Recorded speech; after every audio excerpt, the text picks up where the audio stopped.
Some characters exist on the page as whispers of potential, and then some arrive fully formed, dangerous even in their youth, carrying within them the seeds of transformation so complete that by the end of their journey, they have become something the world has never quite seen before. Arya Stark is such a character. But here is what you must understand before we venture deeper into this tale. The Arya Stark who walked through George R.R. Martin's pages and the Arya Stark who moved through David Benioff and D.B. Weiss's televised realm are sisters, perhaps, reflections in different mirrors, one carved from words, the other from flesh and performance, and the necessities of visual storytelling. They share a name, they share a journey, but the roads they walk, though parallel, diverge in ways both subtle and profound. Let us trace those paths. In the year 298, after Aegon's conquest, in the ancient fortress of Winterfell, there lived a girl of 9 years who despised needlework. This is where both versions of our tale begin. Arya Stark, born in 289 AC, daughter of Lord Eddard Stark and Lady Catelyn of House Tully. Third child, second daughter. She has 5 siblings, her older brother Robb, her older sister Sansa, her younger brothers Bran and Rickon, and Jon Snow, whom everyone called her father's bastard, though the truth of his parentage would prove far stranger. The show gives us Maisie Williams, small, dark-haired, fierce-eyed. She arrives in our consciousness already in motion, already fighting against the constraints of her gender and station. I'm not a boy, I'm Arya Stark of Winterfell, and if you lay a hand on me, my brother will have your head. But in Martin's text, we meet her differently. We meet her through her own eyes, in the very first Arya chapter of A Game of Thrones, where she sits in the gallery of Winterfell's Great Hall, trying and failing to practice her needlework, while Sansa creates perfect stitches beside her. The imagery Martin chooses is telling. Arya's wolf, Nymeria, is asleep at her feet. Sansa's wolf, Lady, sits beside her like a proper courtly companion. Even their wolves know what they are. The Lannisters are proud, Sansa tells her, speaking of the golden lions from the south. And Arya thinks, so are we. This moment exists in both versions, but in the books, it carries additional weight, because Martin's Arya is younger, truly, deeply young. 9 years old when the story begins. The show aged her up to 11, as it did many characters. But this aging changes something fundamental about her arc. A 9-year-old child experiencing the traumas Arya endures becomes a different kind of tragedy than an 11 or 12-year-old, and certainly different than a teenager.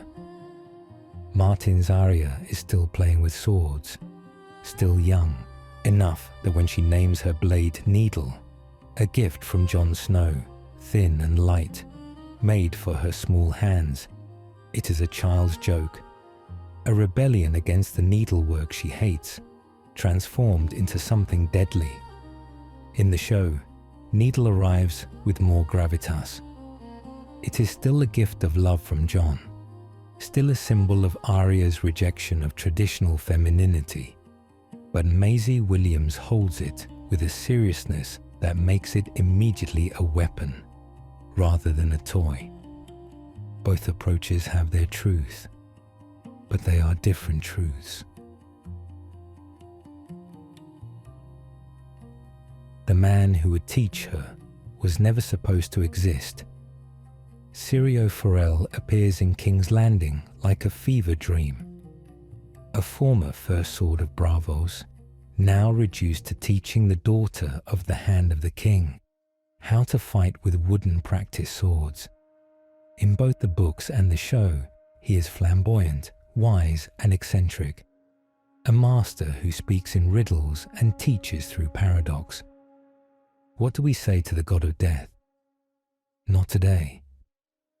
This exchange has become one of the most quoted lines from the entire series, a mantra that follows Arya through every iteration of her character.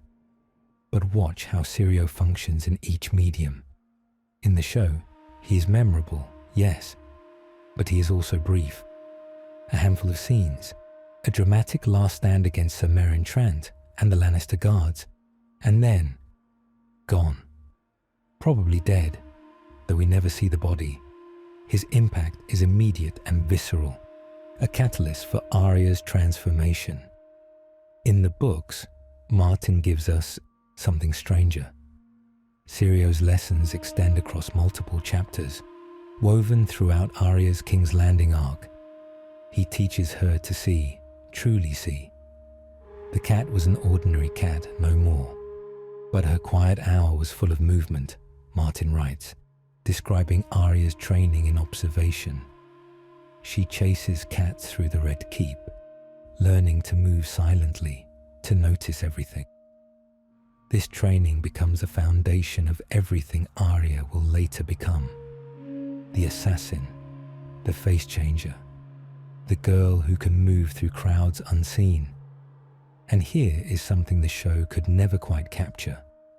In Martin's text, Sirio's words blend with Arya's growing understanding of the world in a way that feels organic, lived in. When he tells her "just so," or speaks of the water dancer's creed, these phrases echo through her internal monologue for books to come.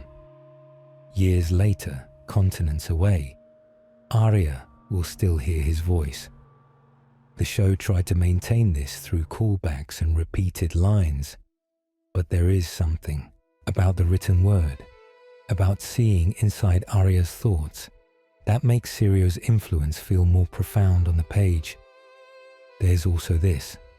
In the books, we know more of what Syrio taught her about Braavos, about the faceless men, though not by name, about the many-faced god, seeds planted early that will bloom in books and seasons to come. But whether he survived his final stand against Sir Meryn Trant, Martin has never confirmed his death. The show leaves no such ambiguity. Sirio's absence after that scene speaks clearly enough. Some doors, once closed, remain closed. Others, we cannot be certain. And then the world shattered. Ned Stark's execution changes everything. For every character, yes, but for Arya most immediately. In both versions of the story, she is there in the crowd at the Great Sept of Baelor, watching her father on the scaffold.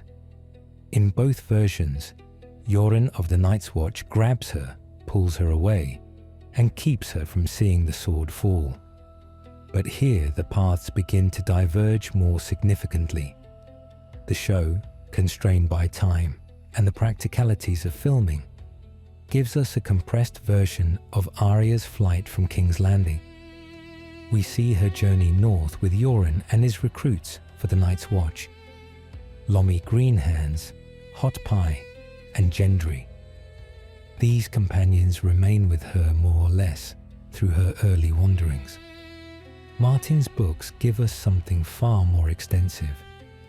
A Clash of Kings dedicates enormous space to Arya's wandering, her time as a boy named Uri, her desperate attempt to reach Winterfell, to find safety, to find home.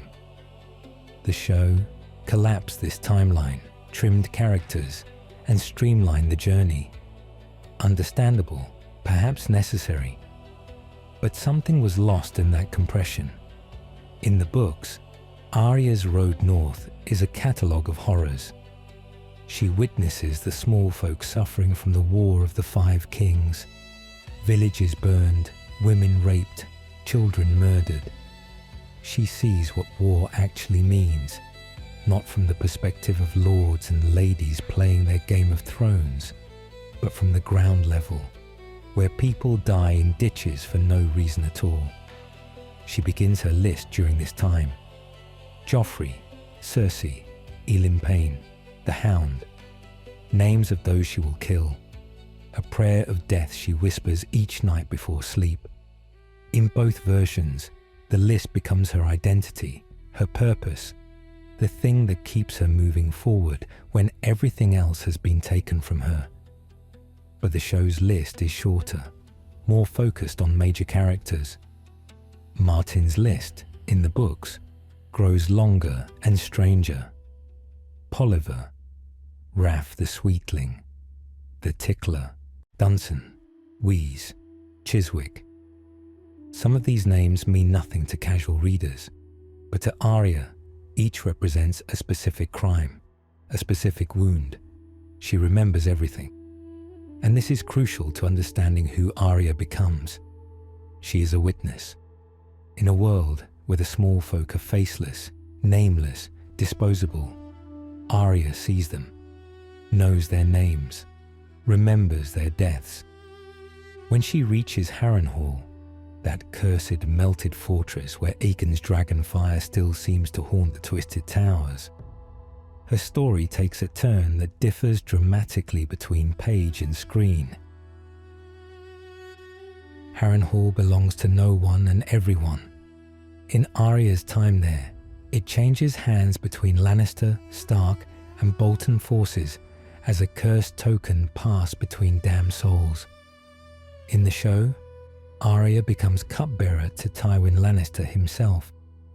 Those scenes between Maisie Williams and Charles Dance crackle with tension and unexpected warmth. A strange, almost paternal dynamic between the girl hiding her identity and the man who would kill her instantly if he knew her name. Anyone can be killed, Arya tells him. Tywin studies her with those cold, intelligent eyes. Careful, girl. I might just take you at your word. These scenes exist nowhere in Martin's books. In the text, Arya serves as cupbearer to Rose Bolton, the Leech Lord, the future perpetrator of the Red Wedding.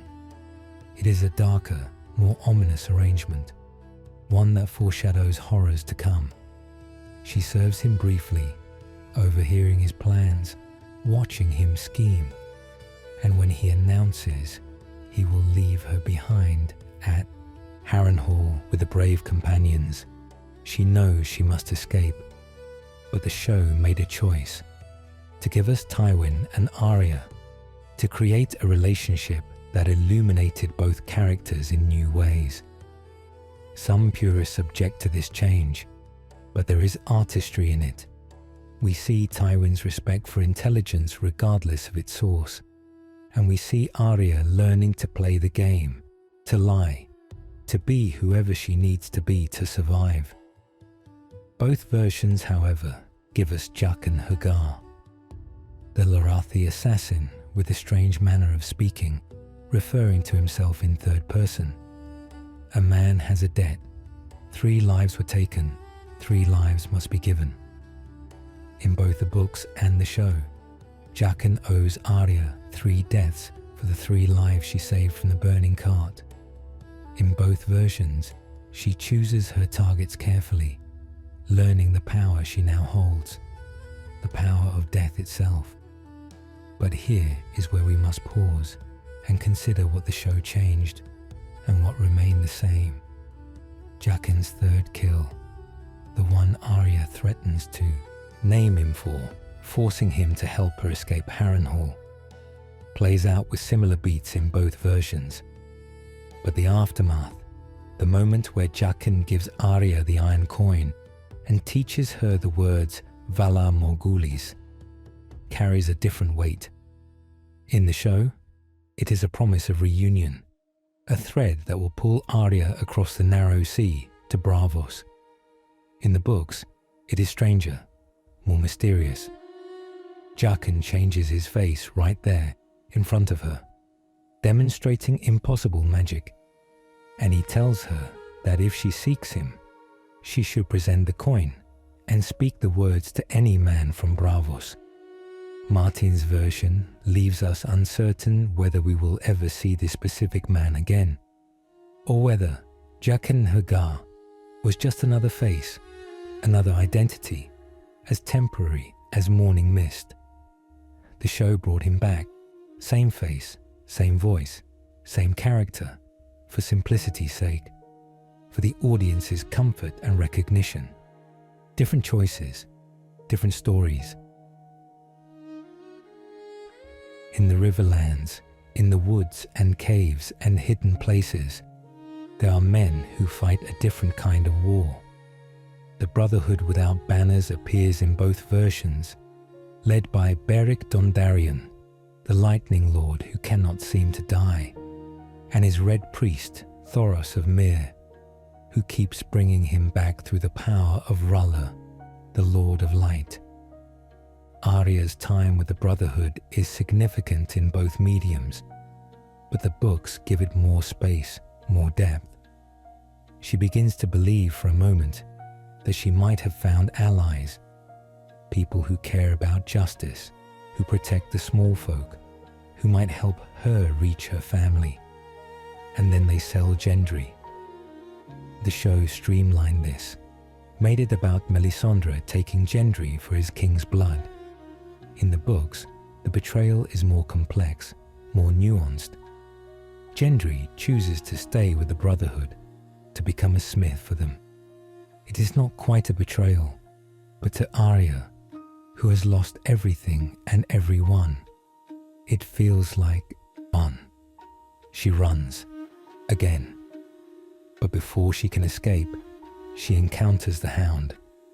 Sandor Clegane, who captures her, intends to ransom her to her family. The relationship between Arya and the Hound becomes one of the most beloved aspects of the show. Rory McCann and Maisie Williams created something electric. A brutal killer and a child assassin in training, traveling together, surviving together, slowly developing something that almost resembles affection. Lots of people name their swords, lots of cunts. Their banter, their violence, their strange partnership. The show elevated this relationship, gave it time and space to breathe across multiple seasons. In the books, it is equally important, but differently paced. Martin shows us Arya's internal struggle more explicitly, her hatred of the Hound warring with her recognition of his humanity, his surprising kindness in certain moments. She keeps his name on her list, but she hesitates. And this hesitation, this inability to kill him when she has the chance, tells us everything about who Arya truly is beneath the rage and trauma. She is not a mindless killer. She is selective, specific. The list is not random. It is justice, at least as she understands it. When she leaves the Hound dying by the river, refusing to grant him the mercy of a quick death. Both versions of the story give us one of Arya's darkest moments. She's become hard, cold, capable of cruelty to those who have wronged her. But she still cannot bring herself to kill in cold blood someone who, in his own twisted way, protected her. "You're on my list," she tells him. And then she takes his silver and walks away. Across the narrow sea, in the city of Braavos, stands a temple unlike any other in the known world. The House of Black and White serves the many-faced god, the god with 1,000 faces, the god of death itself. And within its walls, the faceless men train their acolytes to become no one. Arya arrives at his doors with Jaqen's coin and the words he taught her. Valar morghulis. All men must die. Valar doheris, comes the response. All men must serve. This is where Arya's story in both the books and the show takes its strangest turn. Because to become a faceless man, to become a true servant of the many-faced god, Arya must give up her identity, must become no one. But Arya Stark has spent her entire life being told she is not enough, not proper, not ladylike, not what she should be. Her identity has been her rebellion, and now she must surrender it willingly. The show gives us approximately 2 seasons of Arya's training in Braavos. We see her washing bodies, learning languages, being beaten by the waif, slowly, painfully learning to lie, to become other people. The books give us more time, more detail. Martin shows us the tedium of it, the repetition, the way Arya must forget herself a piece at a time. She becomes cat of the canals, a merchant selling oysters, cockles and mussels. She learns the secrets of Braavos, the hidden waterways, the 100 Isles. But in both versions, she fails at becoming no one, because she keeps Needle, hides it, cannot bring herself to throw it into the canal as the kindly man instructs. It is the last piece of Arya Stark, the last connection to Jon Snow, to Winterfell, to who she was. And when the kindly man assigns her to kill an actress named Lady Crane in the show for performing in a play about her father's death, in the books, for different reasons entirely, Arya makes a choice. She refuses. In the show, this leads to a dramatic chase sequence through Braavos, the waif hunting Arya through the streets, Arya wounded and desperate, finally luring her enemy into the dark and killing her using the fighting skills she learned while blind. It is visceral, exciting, and has a clear narrative arc of training and triumph. In the books, we do not yet know. Martin has not published The Winds of Winter, and Arya's story in Braavos remains unfinished on the page. Her last chapter, In a Dance with Dragons, shows her wearing the face of an ugly child named Mercy, performing in a theatrical troupe, preparing to kill Raff the Sweetling, one of the names on a list who has appeared in Braavos. She is using her faceless man training not to serve the many-faced god, but to serve her own list, her own justice. The show made a decision about where this leads, back to Westeros, back to Winterfell, back to being Arya Stark openly and proudly. But we do not yet know if Martin's Arya will take the same path.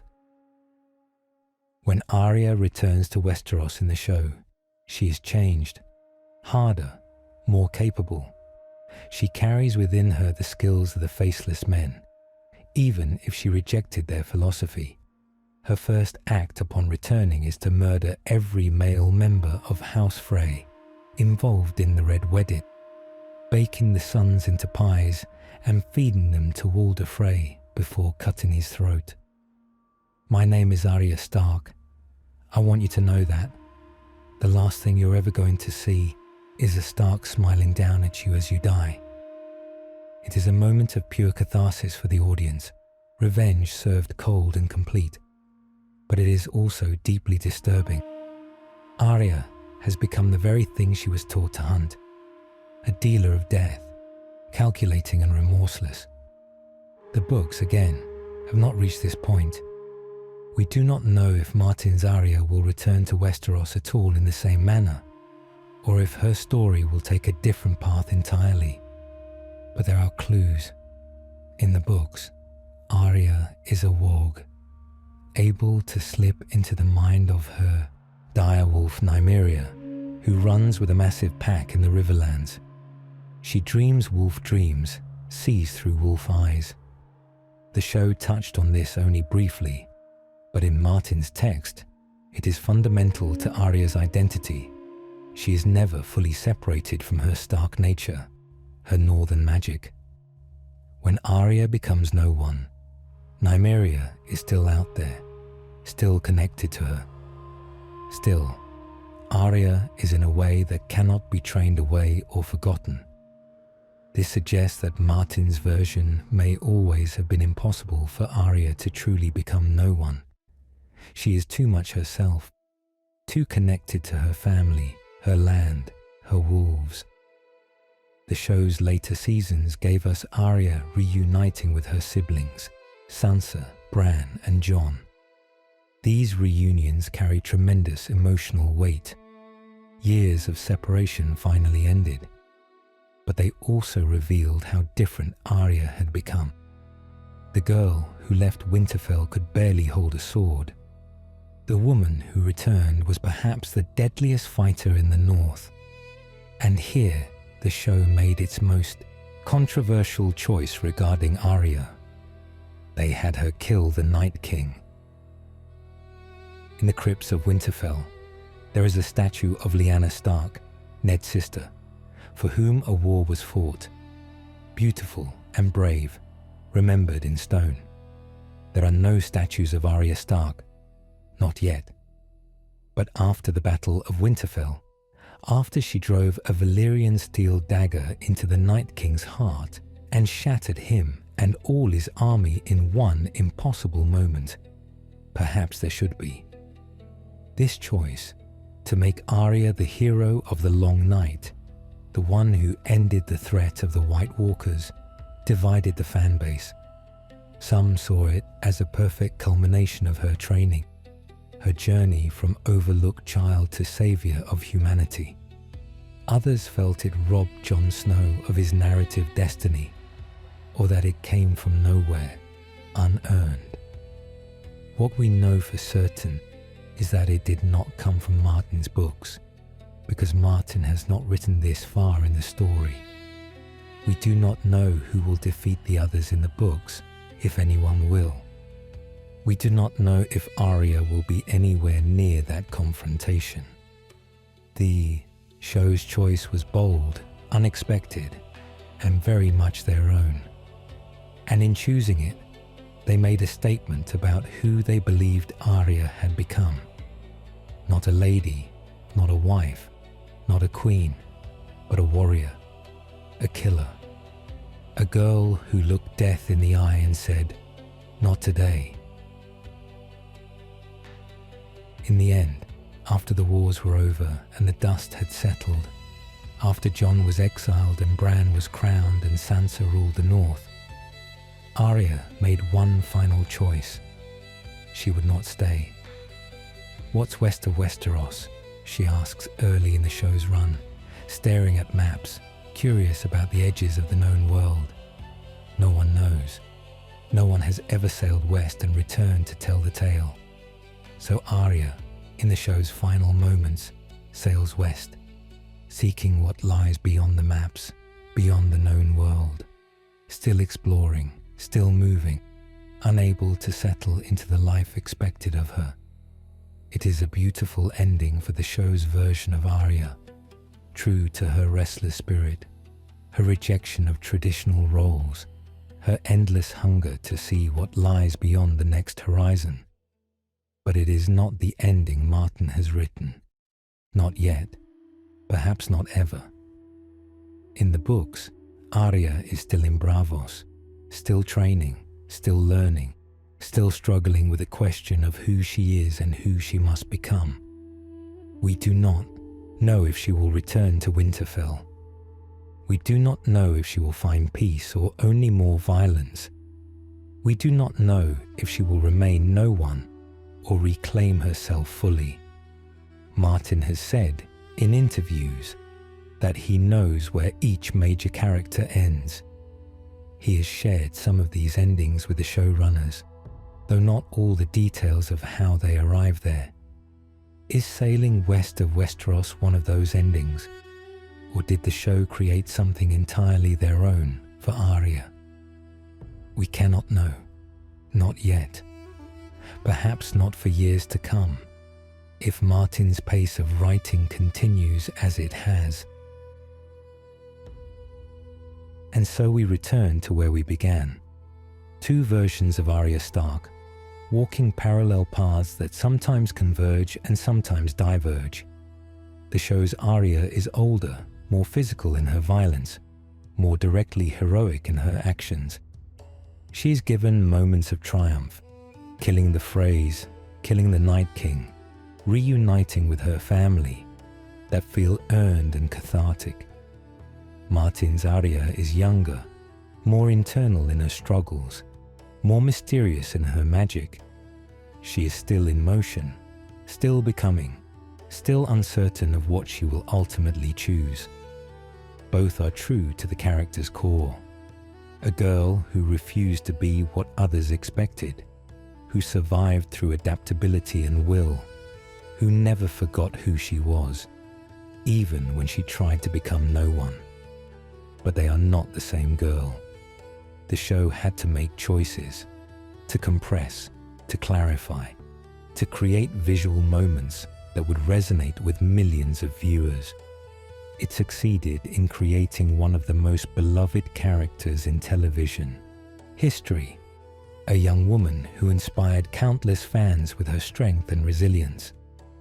The books continue to unfold at their own pace, revealing layers and complexities that only the written word can fully capture. Martin's Arya lives in the grey spaces between heroism and villainy, between identity and anonymity, between the wolf and the girl. Perhaps, in the end, that is the gift of having two versions of the same story.